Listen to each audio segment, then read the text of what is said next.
Hello everyone, and welcome back to the channel. Today, we're rediving deep into the story of a weapon that struck fear into the hearts of Allied soldiers and became a legend on the battlefields of World War II, the German 88mm cannon.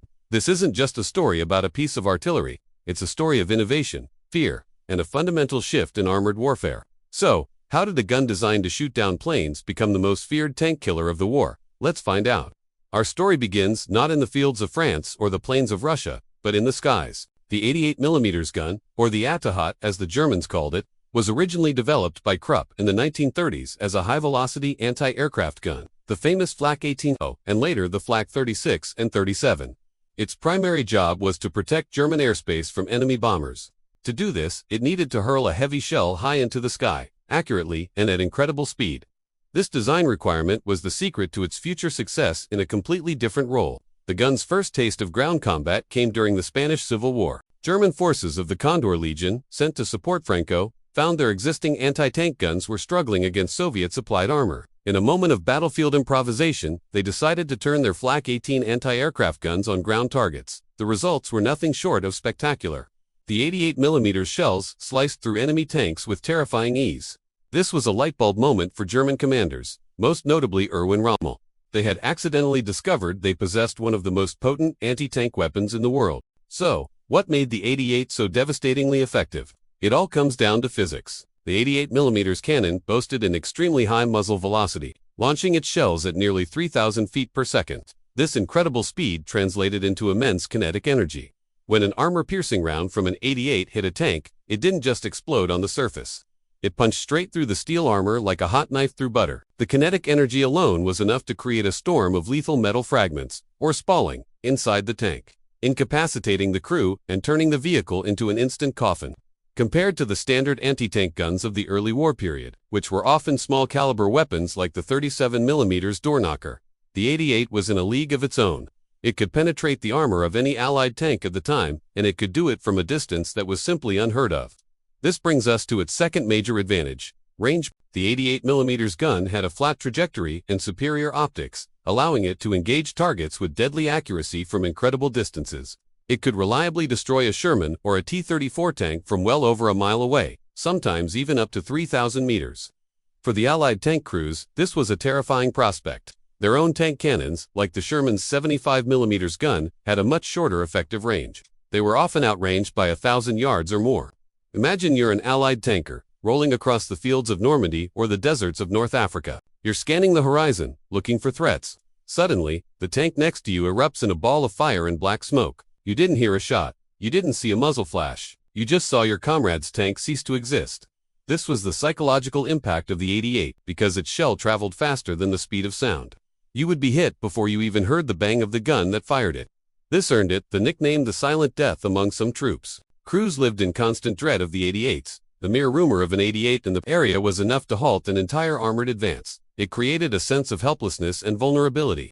Allied tankers felt like they were in a boxing match against an opponent with a much longer reach. They couldn't get close enough to land a punch without getting knocked out first. This psychological pressure was a weapon in itself, often just as effective as the high-explosive shells. The German military quickly realized the potential of the 88 and began to adapt it for various roles. The most common version was the towed Flak 36. This was the dual-purpose gun that could be used against aircraft or ground targets. It was mounted on a cruciform platform, which allowed for a full 360-degree traverse and could be set up for action remarkably quickly. As the war progressed and Allied tanks became more heavily armored, the Germans developed a dedicated, purpose-built anti-tank version, the Pak 43. This was an even more powerful gun, with a longer barrel and higher muzzle velocity. It was lower to the ground, making it easier to conceal, and it could defeat any Allied tank right up until the end of the war, including the heavily armored Soviet IS-2 and the American Pershing. But the 88 wasn't just a towed gun. It was so effective that it became the main armament for some of Germany's most famous heavy tanks. The legendary Tiger I tank was essentially built around its 88mm gun, the KWK-36. This combination of thick armor and the fearsome firepower of the 88 made the Tiger a nearly unstoppable force on the battlefield. Later, the even more powerful Pak 43 was mounted on the massive Tiger II, or King Tiger, and tank destroyers like the Ferdinand and the Japan Fair. This meant the terror of the 88 was now mobile, able to hunt and destroy Allied armor wherever it went. So, how did the Allies fight back? Engaging in 88 head-on was suicide. Tank crews quickly learned to respect the gun and avoid it at all costs. Standard procedure upon encountering an 88 was not to engage, but to immediately use smoke shells to mask their position and retreat. The call would then go out for a different kind of support. The most effective counters to the dug-in 88s were artillery and air power. A massive artillery barrage could saturate an area, destroying the gun or forcing its crew to abandon it. Close air support, with fighter bombers like the P-47 Thunderbolt and the Hawker Typhoon, could dive in with rockets and bombs to take out the gun positions from the air. For ground troops, the solution was often a flanking maneuver, using infantry to sneak around the sides and rear of the gun emplacement, where the crew was most vulnerable. It was a combined arms effort because a direct tank-on-gun duel was a losing proposition for the Allies. The Germans, masters of defensive warfare, developed specific tactics to maximize the 88's lethality. They were experts at concealment and camouflage. An 88 could be dug into a reverse slope of a hill, hidden in a barn, or concealed behind a line of trees, completely invisible until it opened fire. They often employed shoot and scoot tactics, where a gun would fire a few rounds from a prepared position and then immediately be towed to a new hidden location before the Allies could respond with artillery. This created a deadly game of cat and mouse. An Allied column might advance for miles without incident, only to stumble into a perfectly prepared kill zone, where multiple 88s were waiting in ambush. The lead and rear tanks would be knocked out first, trapping the entire column, which would then be systematically destroyed. Erwin Rommel famously used his 88s in this way to devastating effect in North Africa, luring British tanks into traps and decimating their armored brigades.